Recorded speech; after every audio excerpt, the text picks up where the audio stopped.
Blog Talk Radio. Boa noite, meus amigos. Estamos aqui mais uma vez com um montão aí de novidades da semana, né? O Brasil é inesgotável. Cada semana a quantidade de bobagem que chega aí concorre com o mundo todo.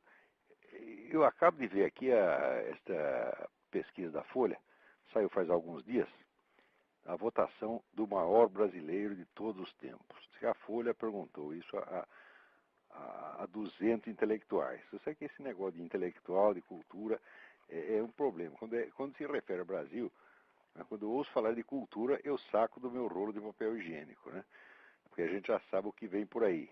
Então, consultaram aqui 200 cidadãos, entre os quais o Ivan Junqueira, né, José Sarney, Tom Zé, Hélio Bicudo, Isaac Karabchevski, Gofredo da Silva Teres, Zé Carlos Dias, Leonardo Boff, né, e outros do mesmo teor, Dona Zilda Harnes, né, para saber quem foi o maior brasileiro de todos os tempos. É curioso que houve aqui, nos Estados Unidos, uns 3 meses atrás, uma pesquisa semelhante, né? E o negócio ficou ali mais ou menos o Ronald Reagan ficou em primeiro lugar. Em segundo, estavam empatando ali George Washington e Abraham Lincoln, né? Mas não havia, vamos dizer, entre os vários nomes citados, não havia assim, muita diferença de tamanho, de envergadura ou de área de atuação. Quer dizer, todos os camaradas que foram citados como os grandes americanos eram indivíduos que tinham uma esfera de atuação que abrangia o país inteiro, quer dizer, cuja ação afetou o país inteiro, modificou, deu um novo rumo histórico, marcou efetivamente, né? Agora, no Brasil, o que esse pessoal escolheu é assim, um negócio tão, vamos dizer, subjetivo, tão grupal, né? Muitas vezes reflete assim, os interesses, conforme os interesses que aquele grupo tem, o sujeito acha que o sujeito que foi importante para aquele grupo é importante para o Brasil inteiro, como é importante para ele. Né? Como, por exemplo, vamos ver aqui, né? O Hélio Bicudo, né? O jurista Hélio Bicudo, ele cita como maior brasileiro de todos os tempos o ex-governador de São Paulo, Carlos Alberto Carvalho Pinto. Carvalho Pinto foi um bom governador, mas é uma figura de relevância apenas local. É verdade que ele foi ministro da Fazenda um tempo no governo João Goulart, mas ficou pouco tempo, não deu para fazer nada ali. A coisa já estava muito bagunçada e não conseguiu botar o mínimo de ordem que o país precisava, então. Mas, quer dizer, o Hélio Bicudo, ele deve dizer isso por boas recordações que ele tem do tempo do Carvalho Pinto. Então isso basta para dizer que é o maior brasileiro de todos os tempos. Ele não quis dizer assim, qual é a pessoa que o Hélio Bicudo mais admira, qual é a figura local que mais chamou a atenção ali. Não, tem que ser alguém que, naturalmente, é importante para o país inteiro. Quer dizer, se ele pergunta qual é o brasileiro mais importante de todos os tempos, você está respondendo, de certo modo, em nome do Brasil. Você tem que aprender a raciocinar em termos da dimensão nacional, né? E agora, parece que no Brasil isso tornou impossível. Isso é um sinal, vamos dizer, não só da fragmentação da cultura e da autoimagem do Brasil, mas um sinal de incultura fabulosa, porque todos esses 200 intelectuais, pelo menos, se o povo é vítima dessa fragmentação da cultura e perdeu a visão, vamos dizer, do Brasil como unidade histórica, né, temporal, cultural, pelo menos esses 200 eles tinham obrigação de ter, porque eles tiveram todas as chances de estudar e são consideradas até pessoas letradas. Mas entre os tipos que foram mencionados, né, como o maior brasileiro de todos os tempos, o que teve mais votos, naturalmente, foi o Getúlio Vargas. Talvez tenha sido, de fato, o brasileiro que mais marcou a história do Brasil. Né? Também teve alguns que votaram, vamos dizer, no José Bonifácio. Bom, José Bonifácio, de cara, é o fundador do país, é o sujeito que inventou o Brasil. E, sem dúvida, foi o maior estadista brasileiro. Por isso mesmo, só que é o contrário do que aqui os fundadores do país são honrados até hoje. E no Brasil, ao contrário, Zé Bonifácio, depois fundou o país, a primeira coisa que o país fez foi mandá-lo de volta para Portugal, exilá-lo em Portugal. Então isso aí já, de certa maneira, era uma profecia, um anúncio do que viria por aí, né?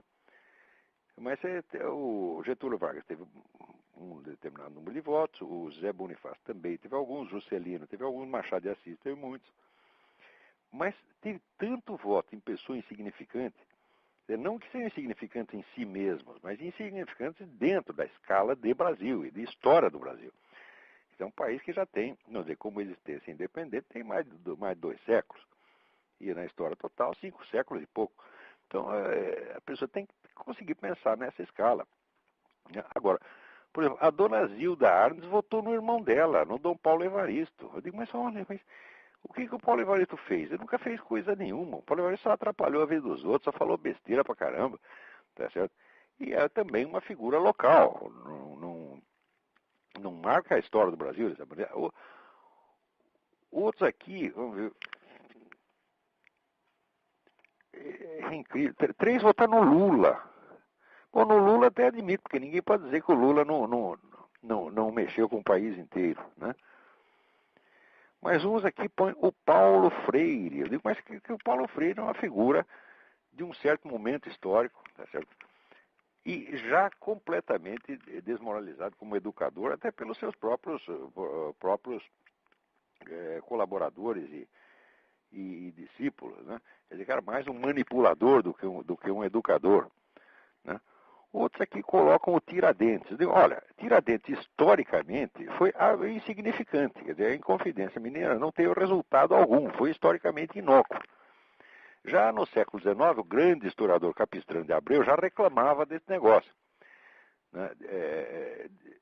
Dizia que isso aí era um símbolo inventado a posteriori, mas que a Inconfidência Mineira não teve realmente importância histórica. Ela se tornou um símbolo retroativo de movimentos posteriores. Quer dizer, a mesma coisa acontece com o Zumbi dos Palmares. Quer dizer, o Zumbi dos Palmares não teve importância histórica no momento, mas passados não sei quantos séculos, então surge um movimento, grande movimento se inspira retroativamente naquele símbolo. Mas note bem, ser um símbolo adotado retroativamente por um movimento não torna um personagem historicamente importante. Isso me parece uma coisa bastante óbvia. Mas teve gente aqui que votou no Tom Jobim. O Tom Jobim, para mim, é autor de música de elevador, né? Um bom compositor de música de elevador, mas como é possível, né? Quer dizer que um compositor de música popular seja o maior brasileiro de todos os tempos. Eu imagino o pessoal aqui, né, por exemplo, votando, sei lá, no Michael Jackson ou na Madonna. Essa ideia jamais ocorreria um americano. Quer dizer, qualquer cidadão americano tem ideia do que é nacionalidade, do que é dimensão histórica do país. Todos têm. Mas todos sem exceção, só se for retardado mental. Se pergunta para qualquer americano na rua qual foi o maior americano de todos os tempos, ele sabe que a pergunta se refere a alguém, vamos dizer, cuja ação afetou a vida de todos, tá certo? E afetou de preferência positivamente. Positivamente ou negativamente você pode até, vamos dizer, discutir, mas tem que ser alguém desta envergadura, tá certo? E que afetou não só num ponto específico, especializado, por assim dizer, mas ajudou a moldar o país. Todo mundo entende imediatamente que essa pergunta se refere a isso.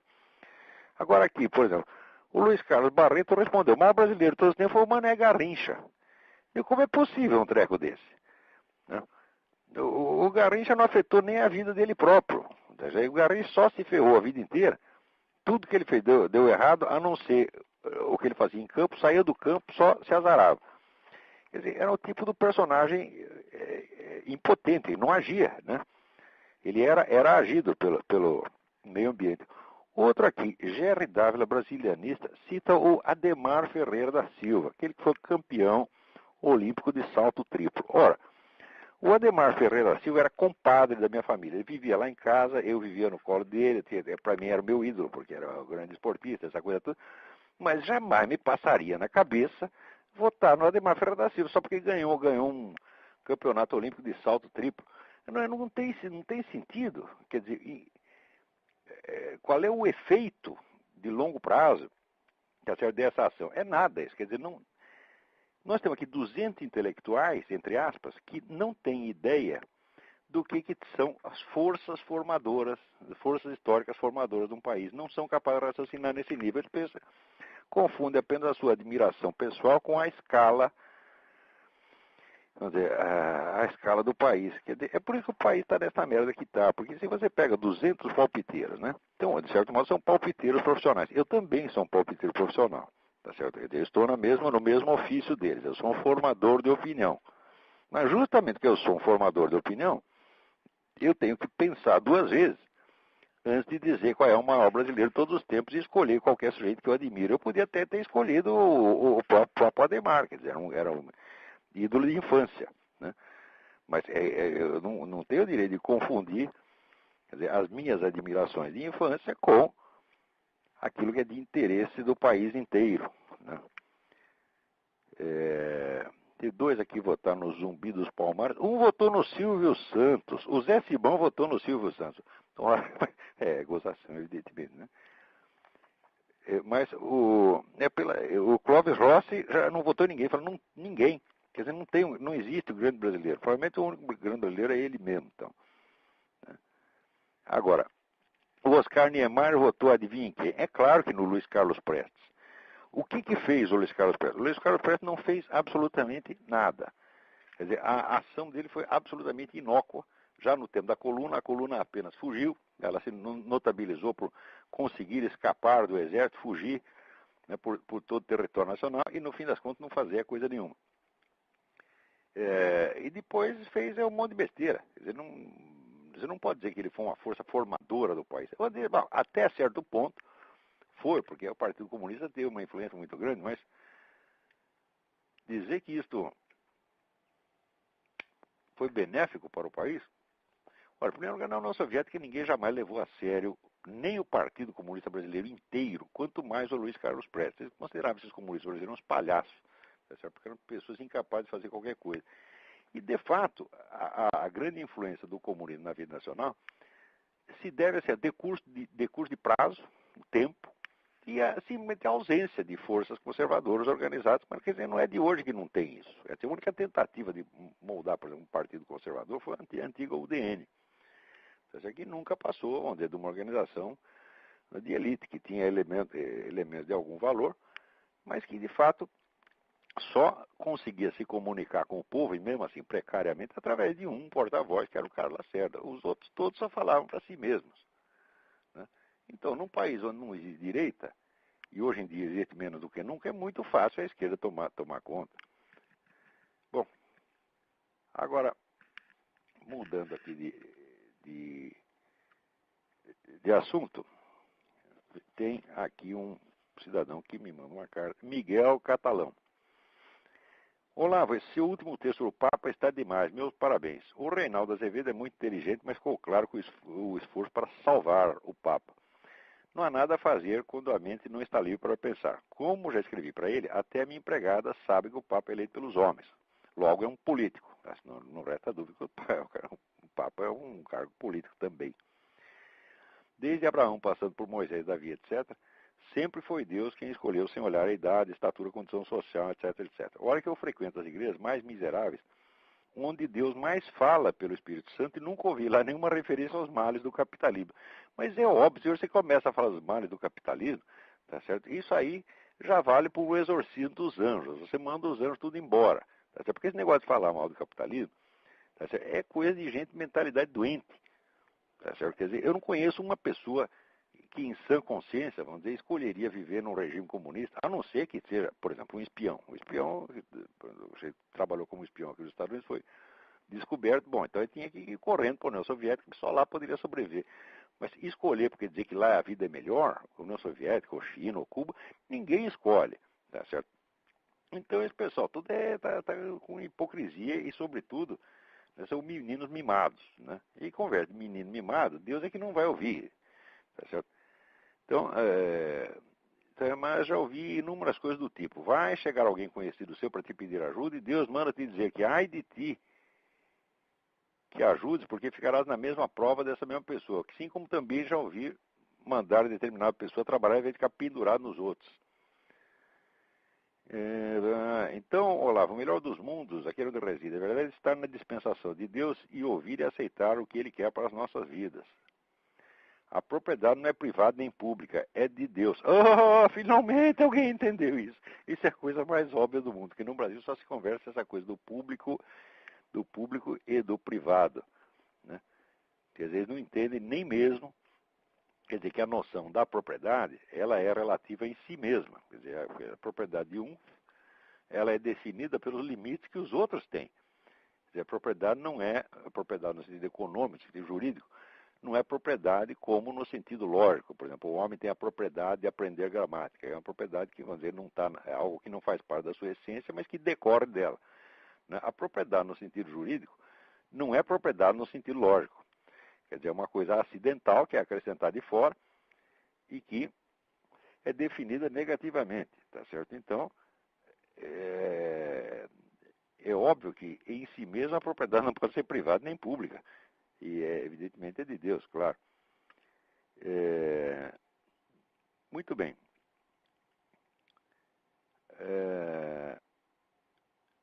Agora, o próprio Reinaldo Azevedo, comentando aqui o meu artigo sobre o Bento XVI, ele lembra que Olavo sabe que concordamos sobre a inutilidade de ser manso com as esquerdas. Quanto ao mais, observo que me limitei a contestar que a referência do Papa a Marx se trata de um elogio. Aí o Reinaldo tem toda a razão. Não há elogio nenhum a Karl Marx ali naquelas coisas que o Papa falou. O que há é um ataque aos capitalistas, né, conforme eu expliquei no meu artigo, né? Agora, discordo de que haja uma conexão entre isso que chama de anticapitalismo católico e a teologia da libertação. Então você tem razão. Muito antes de haver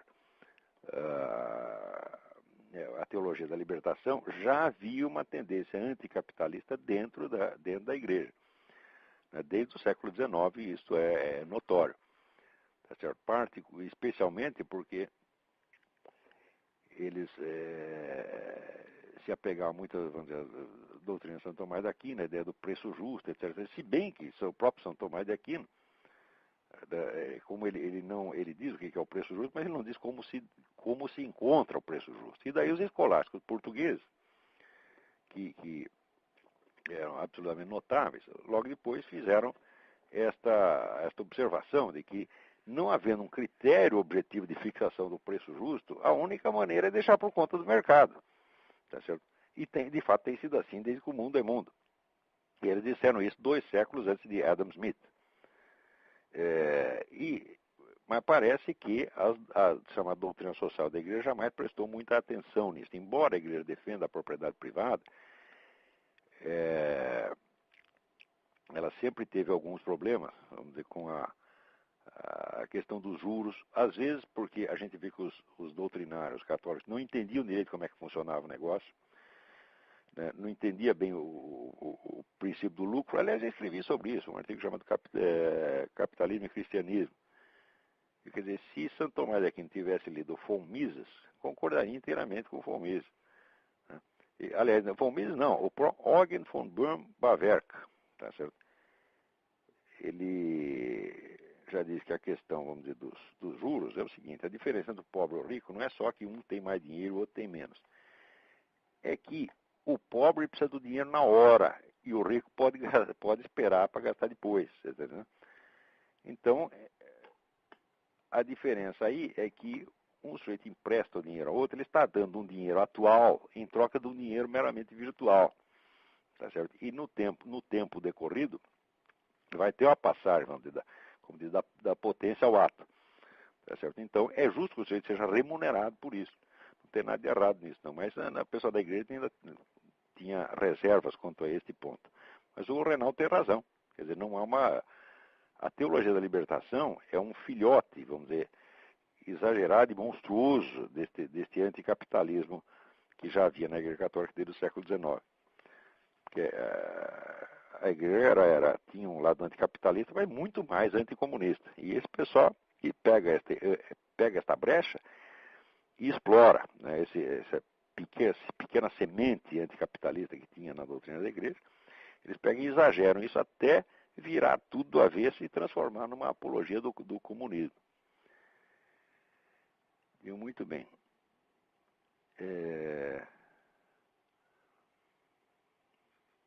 Então aqui tem uma carta da Adelice Godoy. A Adelice foi minha aluna em São Paulo. Tudo bem aí, Adelice? Então vamos lá. Só para dizer que os seus textos e seus programas de rádio estão muito, muito bons. A diferença que existe entre liberais e conservadores que você descreve nos seus textos é muito esclarecedor. Eu fiz uma pergunta para você há tempo, tinha ficado de ligar para você, mas não deu certo. Então vai de novo. A pergunta está baseada em algumas coisas que você colocou no seu último artigo e numa observação que você fez em uma das suas aulas, que eu acho que não entendi direito. Você colocou que individualmente a neurose é como uma mentira que o sujeito contou e depois de muito tempo ele esqueceu que era mentira, passou a acreditar naquilo. E você, se eu entendi direito, diz que existe um paralelo com essa neurose coletiva que descola o pensamento da realidade. Isto é, a paralaxe cognitiva. É exatamente isso.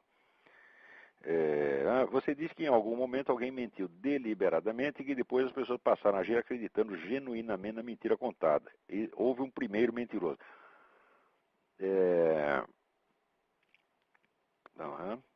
A pergunta é, pode o ser humano ser moldado tanto pela situação vigente que ele esqueça o aviso do bem e do mal?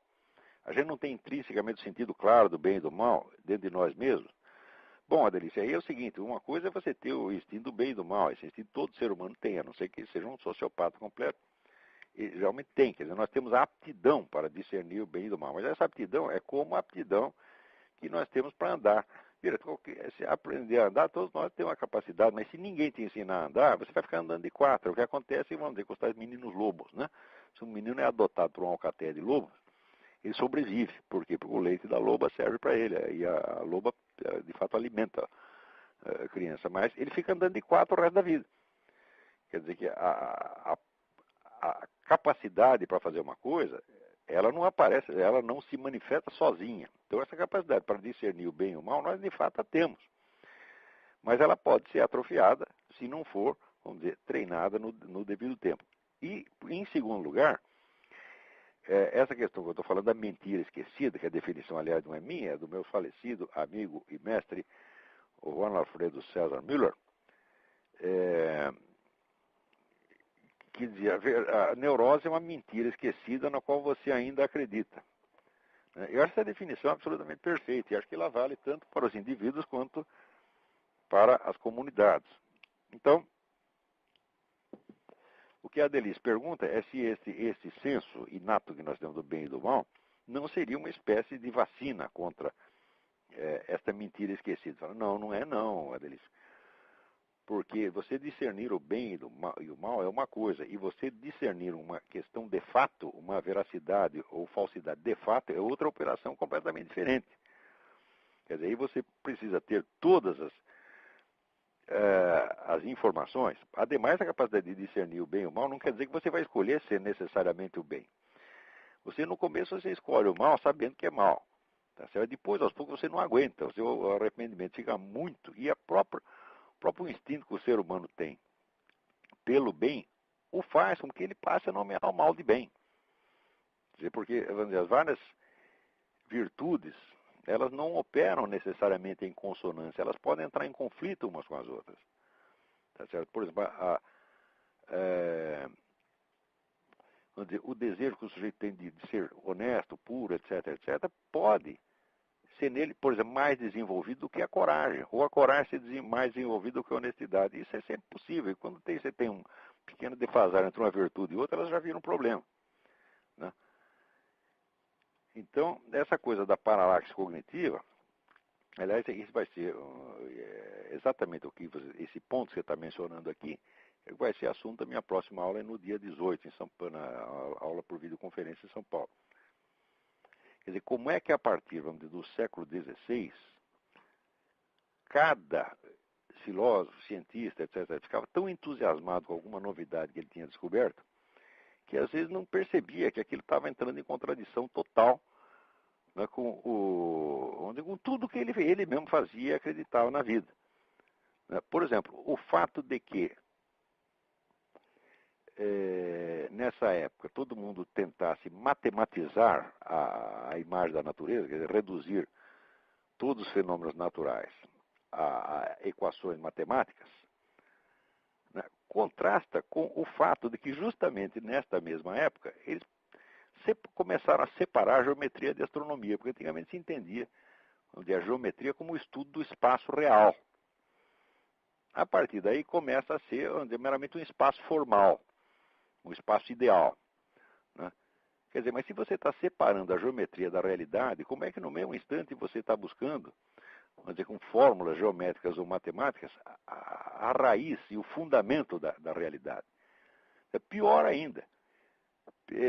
Nessa época tem uma grande influência platônico-pitagórica. Então eles acreditavam que Deus escreve o livro da natureza em números, como dizia Galileu. Só que a maneira como eles entendiam o número nessa época já era muito diferente e muito estragada em relação ao pitagorismo originário. O pitagorismo se referia aos números como formas, quer dizer, a forma da unidade, a forma da dualidade, a forma da trindade ou ternariedade, etc, etc. Quer dizer, cada um desses números era uma estrutura lógica interna, não era só um número quantitativo, quer dizer, era um número como arquétipo formador, quer dizer, o número como expressão, como fórmula das próprias essências dos seres. Né? E eles não entendiam o número assim, entendiam apenas o número como o número de ordem quantitativa, quer dizer, o número como unidade de medida. Ou seja, no momento mesmo que eles já não estavam entendendo o pitagorismo, eles resolveram pitagorizar tudo. E quando a gente vê essas coisas acontecendo por volta da Renascença, a gente começa a entender a raiz de toda a maluquice que viria alguns séculos depois, onde as pessoas já não têm mais condição de discernir a verdade do erro. Tá certo? Quer dizer, essas ideologias de massa que estupidificam então nações inteiras jamais teriam sido possíveis se neste período de formação do mundo moderno tivesse havido um pouquinho mais de critério, um pouquinho menos de entusiasmo pelas descobertas novas e um pouquinho mais de critério ao discuti-las. Mas acontece que todas essas descobertas, tão logo elas aparecem, elas viram dogmas. Por exemplo, depois, as pessoas têm hoje dificuldade de entender o que representava, por exemplo, a autoridade de Newton no século XVIII. Newton tinha uma autoridade mais indiscutida do que a da Bíblia. O pessoal achava que ele tinha descoberto todo o segredo do universo. Metade dos intelectuais pensava assim. A outra metade podia não gostar muito. Newton sempre teve alguns críticos. Mas eles nunca foram ouvidos. A maioria mesmo achava que aquilo era um dogma e que nunca mais surgiria dificuldade quanto àqueles pontos. Quando veio no século XX a nova física, bom, daí bagunçou tudo. Mas quem poderia... O único sujeito no século XVIII que desconfiava que podia surgir algum problema dentro da física era Leibniz. O resto não achava que Newton tinha resolvido tudo. Né? Tem até o verso do Pope, o poeta inglês, que antes era tudo trevas, e daí Deus disse, faça-se Newton, e daí tudo virou luz. Né? Quer dizer, Newton virou o próprio portador da luz, de certo modo era portador da luz. É um negócio luciferino, de fato. Né? Quer dizer, esta idolatria de Newton, sem dúvida, foi uma coisa luciferina. Ah, bom, vamos para outra carta aqui. Tem aqui o Ricardo Marques Silva, diz que o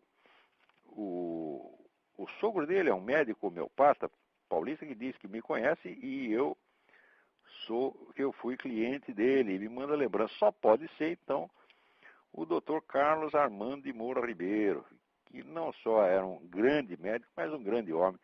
Eu sempre achei o Dr. Carlos Armando um gênio. Eu o conheci através do nosso amigo comum, o Dr. Juan Alfredo César Miller, e sempre fiquei muito impressionado, vamos dizer, com a profundidade e a acuidade com que esse homem tratava cada caso. Né? Então, um abraço, Dr. Carlos Armando. É um grande prazer ouvi-lo. Né? Muito bem. Tem uma outra cartinha aqui do Nestor Luiz Arosteg de Carvalho.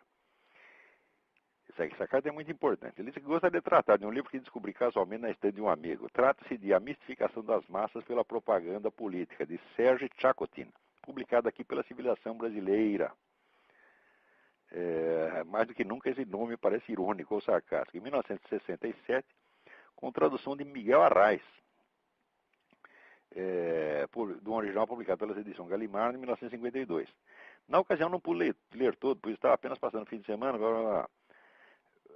Vale destacar que o autor dedica esta obra, aspas, à memória de dois homens que me inspiraram na sua educação. Meu grande mestre Ivan Pavlov, o genial pesquisador dos mecanismos sublimes do pensamento, e o meu grande amigo Herbert George Wells, o genial pensador do futuro.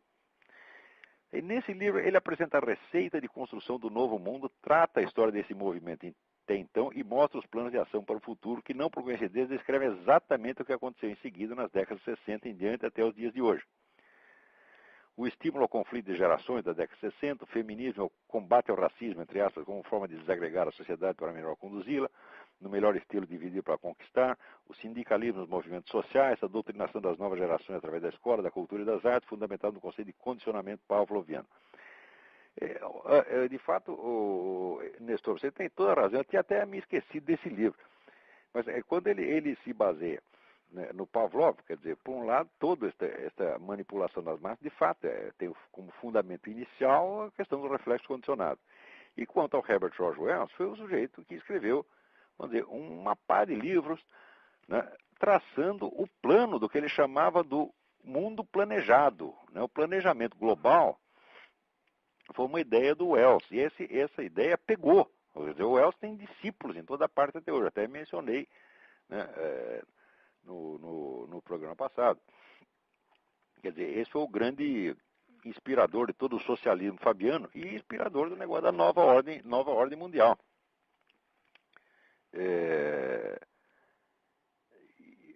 Basta você ler os livros do Wells, quer dizer, não são livros de previsão, é um planejamento. Quer dizer, é o que ele chama, vamos dizer, da a revolução aberta. Né?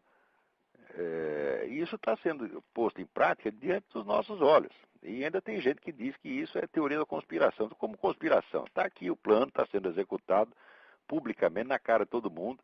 Né? Quer dizer, isso não é uma conspiração. Conspiração você tem que esconder. Agora, quando você conta com a idiotice alheia, você não precisa esconder nada. Você faz as coisas, vamos dizer, que o idiota considera improváveis, então o idiota não acredita que estão sendo feitas. É assim mesmo. Muito bem. O que mais temos aqui? Aqui, Vitor Meirelles. Ao navegar pelo site Digestivo Cultural, encontrei uma matéria sobre um jornalista que disse ter trocado umas ideias contigo no show do Los Hermanos atrás. Quem escreveu essa matéria foi o Paulo Pousonoff. Né? É uma matéria assim, uma gozação, evidentemente ele jamais me encontrou nem lá, nem em parte alguma. Eu nunca vi a cara do Paulo Pousonoff. Uma vez eu dei uma entrevista para ele por internet. Ele passou as perguntas e eu respondi. E como eu fui amável com ele, é que ele ficou com raiva de mim. Né? E daí tem essa coisa de escrever lá que eu sou um roqueiro, né? Que eu sou roqueiro, metaleiro, etc, etc. É claro que é gozação. Eu nunca estive lá e ele nunca me viu em parte alguma. Vamos lá. Aqui me escreve de Ramiro Marques. Prezado Dr. Olavo de Carvalho, seus escritos são uma inspiração e fonte de conhecimento. Continue. Sou seu leitor todos os dias. Sou estudioso da política e da ética de Aristóteles há muitos anos. Tenho escrito livros sobre o assunto. Uma parte dos meus textos sobre a ética de Aristóteles está no meu website. O website é www.exses.pt/Ramiro/index.htm.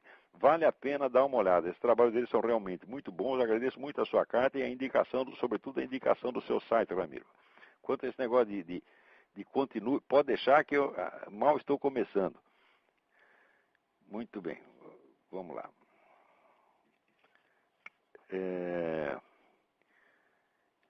Tem algumas questões para o Throat Speak. Que tipo de música você ouve? Se elas influenciam o trabalho? Olha, eu raramente ouço música.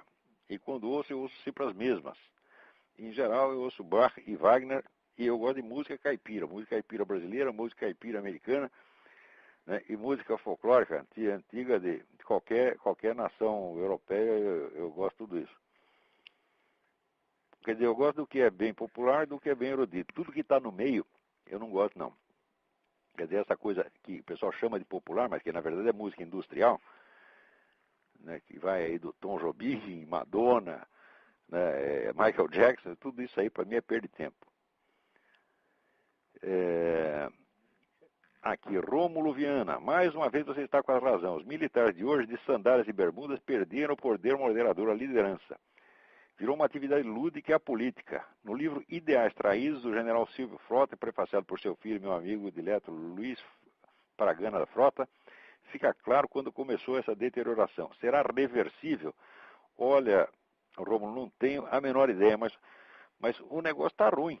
Porque a gente vê que mesmo quando os militares reagem à situação, eles não estão entendendo direito, tá certo? Porque, em primeiro lugar, tem muito militar influenciado aí por esse pessoal do Lyndon LaRouche, né, que tem, vamos dizer, esse sim é o teórico da conspiração.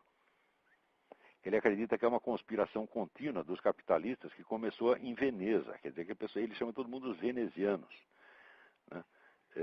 E ele diz que foi uma conspiração de aristotélicos contra platônicos, né? Por incrível que pareça, ele é o único sujeito que diz que na Renascença predominaram então os ideais aristotélicos sobre os platônicos. Isso é a exata inversão da realidade. Mas,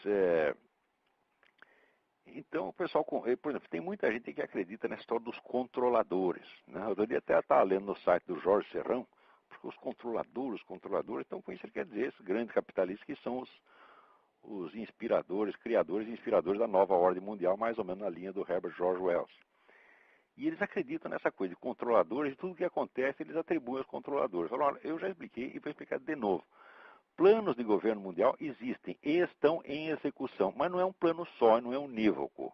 Tá certo? Você tem pelo menos 3 planos em concorrência. Você tem este da nova ordem mundial, você tem o plano do Pacto de Solidariedade de Nanquim, que é Rússia e China, e você tem todo o projeto islâmico, que é um projeto globalista já de muitos séculos. Tá certo?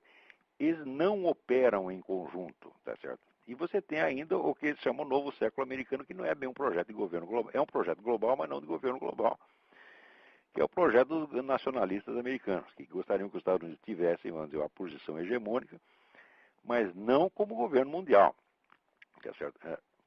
Então você tem esses 4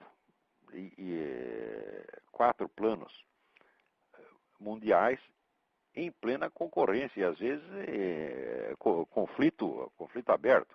Explicar tudo como obra dos controladores, aí já é maluquice. Tá certo? Isso é como você explicar tudo como conspiração maçônica, conspiração judaica, etc, etc. Isso tudo é loucura, não é assim que se faz. Tá entendendo? Você, para rastrear um movimento histórico, você tem que ir, vamos dizer, pela transmissão de significados de uma geração a outra, de maneira mais ou menos documentada, de modo que um se refere ao outro, que se refere ao outro, que se refere ao outro, aí você rastreia, você identifica uma corrente histórica, vamos dizer, documentadamente, né? Mas, assim, você ir por analogia, só porque apareceu uma coisa no século XX que se parece com outra do século XVIII, não quer dizer que tem continuidade, não. Por exemplo, você falar, por exemplo, a Ordem dos Illuminati, etc. Bom, claro, existe a Ordem dos Illuminati e tem gente que pensa mais ou menos como os Illuminati, mas não quer dizer que você tem uma continuidade da ação histórica. Você precisa aprender a distinguir o que são analogias do que são continuidades. Esse pessoal não sabe. Tá certo? E esse tipo de teórico influencia muito a cabeça dos nossos militares. Tá certo? E eles acreditam nisso. Então acreditam que o Brasil é vítima de uma conspiração dos capitalistas aí de Nova York unidos com os comunistas. Olha, não é bem assim, né?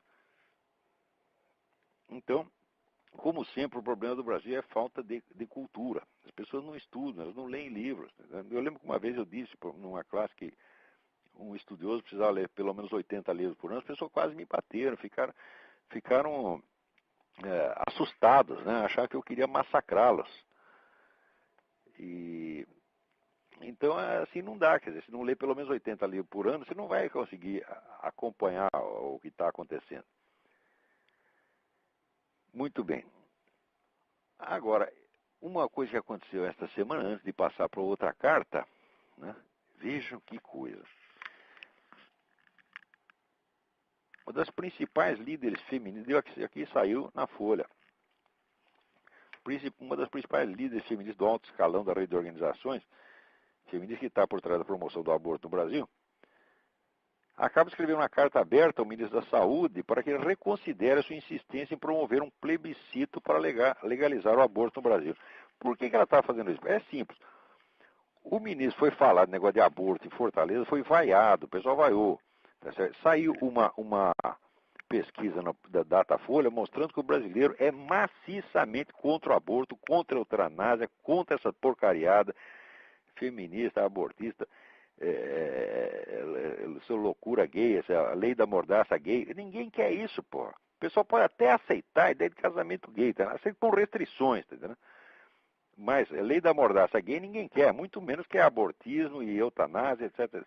O povo brasileiro é maciçamente conservador. Como saiu esta pesquisa na Folha, imediatamente aquele pessoal que estava tão entusiasmado de fazer um plebiscito, já voltou atrás, não quer mais fazer plebiscito. E agora, o engraçado é o ministro da Saúde, né? Quer dizer, o sujeito que se chama Temporão. Então, esse seu Temporão diz que o brasileiro é contra o aborto porque é um povo muito mal informado, um povo, né, inculto, não sabe o que está falando. O povo é muito inteligente quando vota no Lula, tá certo? Mas quando não quer mais o aborto, aí imediatamente ficou todo mundo burro. Mas é assim, eles só querem plebiscito quando der para aprovar o que eles querem. Como levar aquela entortada no plebiscito das armas, quer dizer, gastaram bilhões de propaganda. E do outro lado tinha 3 ou 4 fulano, entre os quais o meu leitor Raimundo Niscioli, que eu considero um herói nacional, fazendo lá uma campanha de esclarecimento. E o pequenininho ganhou do gigante, quer dizer, o Davi ganhou do Golias, né? Então houve, acho, 70 e tanto por cento de rejeição ao negócio. E também, aí o Benê Barbosa, também o professor Benê Barbosa, o Raimundo e o Benê Barbosa fizeram aquela luta heróica contra a campanha do desarmamento civil e ganharam, né? E agora também esse pessoal do governo está descobrindo que o brasileiro é contra o aborto, contra a eutanásia, contra tudo que este pessoal moderninho gosta, tá, né?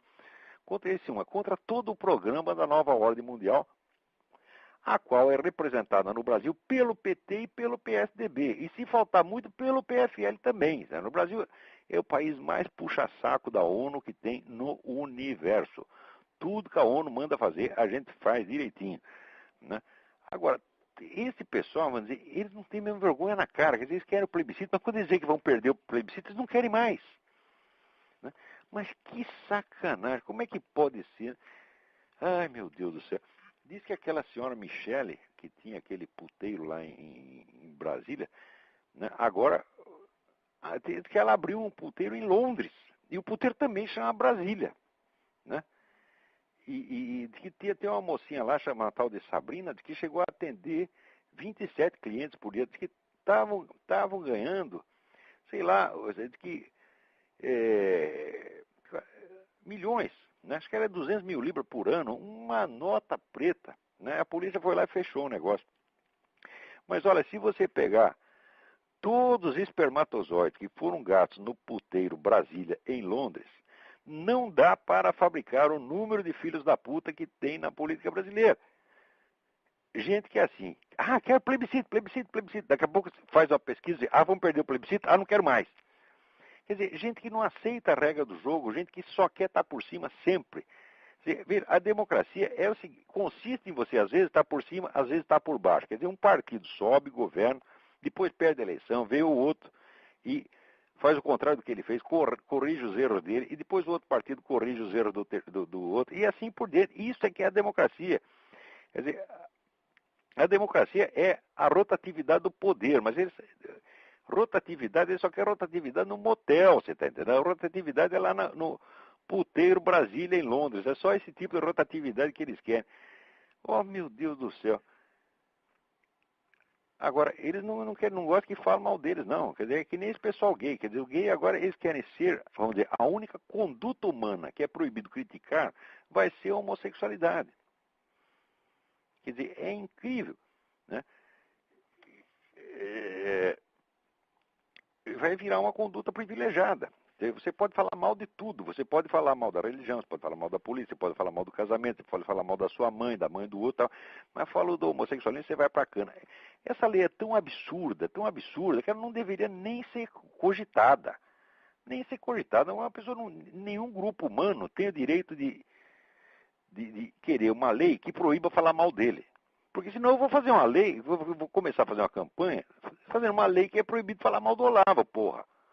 E cada um de nós, né, se junta, a gente junta meia dúzia, faz um grupo de interesse, queremos uma lei que proíbe falar mal de nós. Agora, esse negócio politicamente correto já chega a um absurdo, porque aqui tem um tal de tal de Imos, que é um sujeito que faz um programa no rádio, é um humorista, né? Ele chamou as mulheres do time, um time de mulheres negras, ele chamou o time era nappy-headed. Nappy-headed quer dizer que tem o cabelo feio, né? Foi considerado racista. Quer dizer, o sujeito agora não pode dizer, mas o que é isto, meu Deus do céu? Quer dizer, então se fizer o nosso samba, negra de cabelo duro, e é bacana. Você não pode mais falar isso. Quer dizer, então assim, você pega o grupo se faz de vítima e não admite que olhe feio para ele, que faça uma piadinha, que diga uma palavra que ele não gosta e já quer botar todo mundo na cadeia. Quer dizer, isso é auto-vitimização, isso é chantagem emocional da mais barata, tá entendendo? Quer dizer, isso é que devia ser um crime, quer dizer, a tentativa de manipular a opinião pública se fazendo de vítima. Agora, se tem um pessoal que não é vítima de jeito nenhum, é gay, tá certo? Porque se você estudar ao longo dos tempos, tá certo? Você vai ver que longe do gay ser um grupo minoritário oprimido, não, o gay sempre esteve muito bem distribuído entre opressores e oprimidos. Aqui acabou de sair um livro do sociólogo Stephen Murray. Não acabou de sair agora, não, saiu uma reedição, mas é um livro de 1997, Islamic Homosexualities. E ele diz o seguinte, ele diz que, em geral, no mundo islâmico, se considera que a homossexualidade não é uma orientação sexual. A homossexualidade é uma experiência temporária, é uma coisa que acontece sobretudo na adolescência. E que depois passa e o sujeito se consolida como heterossexual.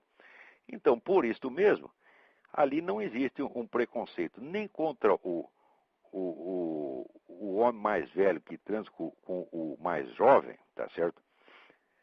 E nem contra o mais jovem. Mas se existe um preconceito, existe um julgamento negativo do sujeito que continua dando depois que cresceu, né?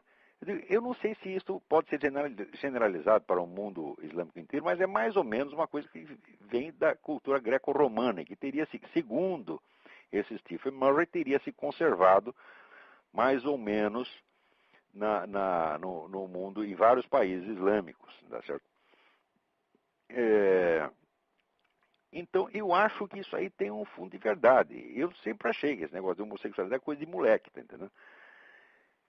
Também eu tinha lido alguma coisa sobre os índios do Xingu, diz que havia muita homossexualidade entre os adolescentes. E que depois, quando eles faziam o rito de passagem para a maturidade, eles esqueciam aquele negócio completamente. Quer dizer, esse negócio de dizer que não existe ex-viado, não, parece que todos os índios do Alto Xingu, adultos, eram todos ex-viados. Um pouco de viadagem infantil, né? Todo mundo tinha, né? Aí pode dizer que nem o Dorival Caymmi dizia assim, os meninos estão lá brincando de cu. Então, é coisa de criança. Então, o Xingu estava cheio de ex-viados, né? Eu acho que deve ter um fundo de verdade psicológica nisso também. Quer dizer, também entender a homossexualidade não como uma orientação a qual o sujeito está obrigado. Parece que, porque o pessoal do movimento gay quer carimbar, quer dizer, o sujeito teve uma, né, que nem Lord Byron. Lord Byron, ele transou com 200 mulheres, né, e 2 homens. Logo, o que ele era? Ele era viado disfarçado. Agora, vai disfarçar bem assim no raio que eu parto. O sujeito tentou comer 2 homens, lá, ou dá para 2 homens, tentou, não deu muito certo, ele desistiu disso e comeu 200 mulheres. Aí ele fica carimbado como homossexual pro resto da vida, né? Quer dizer, eles fazem questão de colocar a homossexualidade como uma coisa que o sujeito não tem o direito de largar. Você sabe que até os nossos conselhos de psicologia aí, eles perseguem psicólogos que, por exemplo, chega lá um cliente dizendo, olha, eu sou homossexual, mas eu não quero, isso me constrange, né? Você não pode tratar essa pessoa, você tem que mandar a pessoa embora. Ou então dizer, não, o senhor tem que continuar homossexual, é obrigatório. Né? Quer dizer, se tentar tirar o sujeito daquilo, chega lá o conselho de psicologia e vai te perseguir. Eu já vi casos desse tipo. Eu não sei se é uma orientação publicamente assumida ou se é uma coisa embaixo do pano, mas sei que eles fazem isso, eles fazem. Então, essa coisa desse Stephen Murray, eu não li o livro, mas eu estou alertado para isso e vou ler mais que depressa, porque parece que é muito coincidente o que ele diz daqui do que eu li sobre os índios do Xingu e em vários outros tem referência a várias outras culturas em que acontecia a mesma coisa, que a homossexualidade ela desaparecia tão logo que tinha o rito de passagem para a maturidade. Né? Não é que ninguém fosse contra, que simplesmente era vamos dizer, uma experiência, uma etapa da vida, o sujeito passava para outra. Né? E foi que nem o negócio do japonês, quem colocou, colocou, quem não colocou, não coloca mais.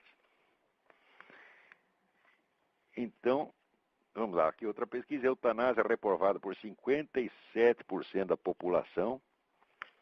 Né? E aqui temos...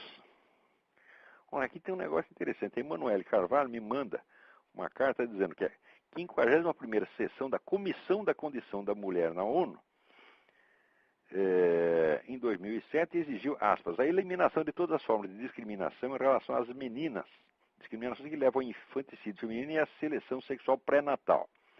Ou seja, a ONU é contra a pessoa abortar porque descobriu que o feto é menina e ele que é menino, então manda abortar. Quer dizer, uai, todos os motivos são justos para abortar, menos esse. Por quê? Quer dizer, que coisa mais absurda. O aborto é livre ou não é livre? Ou você quer aborto para todo mundo, tá certo? E deixa o negro escolher o sexo do filho à vontade. Quer dizer, não, você não pode fazer a discriminação sexual pré-natal. Não pode fazer a discriminação sexual, mas pode matar por outro motivo. Ah, matou porque não quero. Me deu na cabeça. Matei por frescura, tá certo? Quer dizer, o que a lei do aborto quer é o seguinte, é o direito ao homicídio por frescura. Quer dizer, deu na cabeça que pode matar, pode matar. Agora, se é porque não quer menina, isso não pode. Ora, porra. Agora, olha, esse pessoal de esquerda, eles não tem vergonha mesmo. Aqui, por exemplo, aqui, o pessoal do desarmamentista andou fazendo uma campanha danada para ver se pegava coisa de desarmamento, nunca pegou, tá certo? Daí o que eles fazem? Aqui tem uma lei, no estado de Virgínia, você pode andar com arma até na rua. Você pega espingarda, você sai com a espingarda na rua, não tem nenhum problema. Você não pode andar com arma escondida. Se descobrem que você está com um revólver embaixo do paletó, tu vai para cana. Porque eles partem do princípio muito certo de que se o negro está com a arma escondida, ele está com treta. É certo? Ao passo que se está apenas com uma espingarda, com um revólver, bom, o negro foi caçar, foi praticar tiro ao alvo, é alguma coisa pública, que ele não tem o que esconder, é uma coisa honesta. Muito bem, o que os desarmamentistas fizeram? Tem um jornal aqui na cidade de Roanoke, publicou uma lista de todo mundo que tinha licença para andar com arma escondida. Você pode ter arma escondida, mas você tem que ter a licença, tá certo? Para ter arma em geral, você não precisa de licença nenhuma, você vai na loja e compra. Mas se você quer andar com arma escondida, você tem que tirar uma licença. O que os caras fizeram? Publicaram a lista de todo mundo que tinha licença, só para sacanear os caras. Quer dizer, mas agora a NRA, National Rifle Association, fez lá um processo e o procurador geral da Virgínia mandou parar com a brincadeira, mandou tirar as listas do ar. Mas é assim, esse pessoal, se a gente não fica de olho neles, eles sempre é que nem barata. Se acende a luz, ele some. Apaga a luz, as baratas vêm tudo de novo. Tem alguém na linha aí, vamos ver quem é. Alô? Alô, boa noite. Boa noite. Olá, aqui é Marcos de Porto Alegre falando. Oi, tudo bem? Tudo bem, eu sou o dono da comunidade lá do Jardim das Aflições, no Orkut. Ah, muito obrigado. Ah, não, é um prazer. Não, é o seguinte, é mais uma reflexão a minha questão que eu quero levantar. É sobre no seu livro Imbecil Coletivo, quando o senhor fala lá no último artigo, que o senhor define o imbecil coletivo, e aí fala o seguinte, aqui até vou ler aqui, tô com o livro aqui, só um minutinho. O senhor diz, não, vou dizer assim, que o senhor fala que a única capacidade, capacidade de ação frente a esse vazio, essa coisa obtusa não, desculpa, estranho, que é o imbecil coletivo, esse nada, a única capacidade do cético de agir é a raiva, é o ódio, é a explosão, a ação pura e simples da violência, né? E eu estava conversando esses dias com uma psicanalista, esse tempo, relacionando a ideia de raiva com sentimentos do dia a dia, enfim, e nos deu uma luz, assim, no sentido de que a raiva, ela é a única ação possível frente ao nada, ao vazio, ao falta de sentido das coisas. Isso confere com De certa maneira, sim, mas a gente vê o seguinte, que existe um bocado de raiva induzida. Por exemplo, todos esses grupos ativistas, eles têm toda uma técnica de enraivecer o outro e não permitir a expressão da raiva. Uhum, sim. Quer dizer, é uma coisa que aprenderam, eu acho que gravando briga de marido e mulher, porque mulher sabe fazer isso mais que ninguém, né? Quer dizer, que provoca, o cara fica bravo e diz, você está cheio de ódio. Então ele te induz ao ódio, te induz à raiva e não deixa você expressar. Quer dizer, daí você vai ficar com mais raiva ainda. Tá certo? Então por isso que eu já sou favorável a expressar logo de cara. Já mando o nego tomar no cu na primeira, para você não ficar com aquela coisa engasgada. Né? Eu tenho por norma o seguinte, se alguém te ofende ou te persegue, você faz o seguinte, ou você devolve na mesma hora e na mesma medida, ou mais ainda, triplicado, quadruplicado, ou então você perdoa 100%. Agora, o que não pode é ficar guardando aquele negócio no coração, pô. Ah, claro. Então, eu não sou contra a raiva, não. A raiva é uma coisa inteiramente normal. Você leia o soneto do Cruz e Souza, Ódio Sagrado, é um clássico da nossa língua. Né? Quer dizer, que tem coisa que você não pode ser morno, você tem já que soltar os cachorros logo de cara, pô. É que parece Agora, se o pessoal faz uma campanha contra o ódio, não pode odiar mais, quer dizer, você acha que essas pessoas todas, feministas, esses gay radical, essa coisa, você acha que a pessoa vive com o coração cheio de amor e os raivosos somos nós? Ah, que brincadeira é esta? Esse pessoal ao contrário, às vezes rosnando. Né? Não, é que a ideia... Ah, desculpa. Diga. Não, é que a ideia que eu tenho, assim, que eu compreendi da ideia da raiva, falando dentro do ciclo da psicanálise, essas coisas assim, é que ela, vou dizer assim, para a raiva de certa forma aparecer, ela tem que estar esvaziado o sentido daquilo que tu tá colocando em pauta. Porque no momento que tu não encontra uma saída, depende daquela história. No momento que você não encontra eu perdi a palavra. Você pode repetir a frase?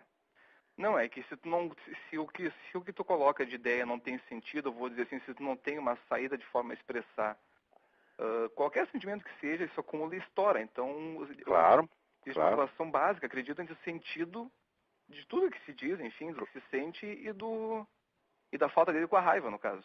Claro, agora tem outro aspecto. Você vê que desde os tempos dos gregos, o pessoal já sabia do poder curativo da palavra.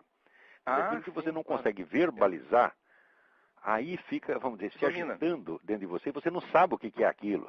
Você dá o nome errado para o sentimento. Isso aí é uma sintomatologia brasileira geral. As pessoas elas têm um problema, se queixam de outro. Quer dizer, a expressão não combina com a experiência da realidade.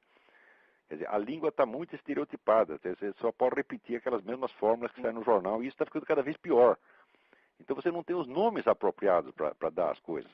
Como não há mais escritores para revigorar a língua, tá certo? Os bons escritores que tem 3 leitores, né? Por exemplo, o grande poeta nordestino Alberto da Cunha Mello. Quem leu Alberto da Cunha Mello? Eu, Bruno Tolentino, e a mulher dele e a mãe dele. E pronto, acabou. Tá certo? É um tesouro, é uma joia, mas ninguém leu. Então, o Ângelo Monteiro, né? O Ângelo Monteiro escreveu umas coisas maravilhosas, ninguém lê também. Então, os bons escritores ficaram isolados, né? E aí está cheio em volta de Luiz Fernando Veríssimo, né? Leonardo Boff, dizendo besteira pra caralho.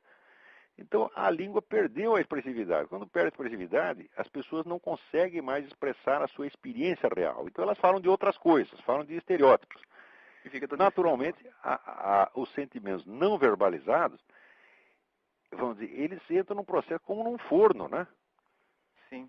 E no fim acaba em explosões de violência. De repente o nego torce o pescoço da mulher. Não quer dizer que ela não mereça. Algumas até merecem. Não precisa fazer uma coisa dessa, pô. Mas, então é isso mesmo. Obrigado pela atenção. A minha não merece, não, que ela é muito boazinha. Não, eu não tenho nada com eu é que mereço.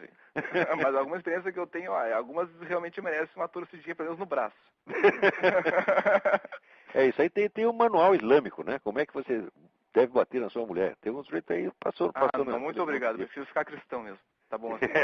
Exatamente. Tá certo, Olavo? Então tá, obrigado pelo seu eu agradeço e parabéns pelo trabalho, tá muito bom. Obrigado, e obrigado. Em Cristo pro senhor aí. Um abração. Abraço, tchau. Alguém aqui tinha me mandado uma carta, eu não estou achando a carta e não vou poder dar o nome do sujeito. É um pouco sobre Cuba, sobre